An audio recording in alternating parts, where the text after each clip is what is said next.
పని పాట లేదురా మీకు, పని పాటలే ఎదవల్లారా.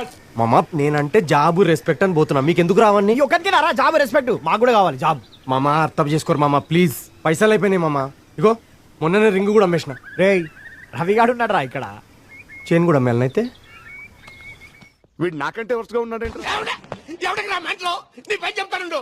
నాగార్జున గారు చూడండి సార్, ఇడు ఇంకా నా వల్ల కాదు సార్. చెప్పదమ్మలకి నేను ఇచ్చే ఎక్స్ప్రెషన్స్ మీకు ఇష్టమని మాక్సిమం బొబ్బు కొట్టారు సార్. కొద్దిగా టైమింగ్ లేదు సార్. నిజంగా చంపేసేలా ఉన్నాడు.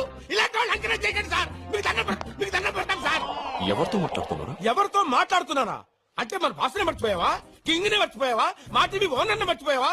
ఈ రియాలిటీ షో సృష్టికర్తనే మర్చిపోయావా? చూసారా నాగార్జున గారు, మీరెవరో కూడా వీడికి తెలియదంట. వీడి వల్ల ఎపిసోడ్ మొత్తం నాశనం అయిపోయింది. మళ్ళీ రీషూట్ నాశనం అయిపోయింది. మళ్ళీ రీషూట్ చేయాలి. ఏం ఈ పనుల్లో కనిపించలేదు. పైగా ఫిజికల్ గానీ మెంటల్ గానీ స్ట్రెయిన్. నిద్ర లేదు, సుఖం లేదు, దెబ్బ మీద దెబ్బ, దున్న మీద పుండుని కాకి పొడుస్తున్నట్టు పొడుస్తున్నారా? అరే ఏంట్రా ఇది? ఏదైనా వైరల్ అయ్యేలా చేయండి. ఇప్పుడు జగన్ కి చంద్రబాబుకి రాజకీయం నేర్పిందే రావు రమేష్ అని చేయండి సార్. కొంచెం ఓవర్గుంటుందేమో. ఓవర్గుంటేనే కదా ట్రెండింగ్ లోకి వచ్చేది. అందుకే కదా మీకు డబ్బులు ఇచ్చి మేపేది. అసలు నా గురించి ఏమనుకుంటున్నారా మీరు?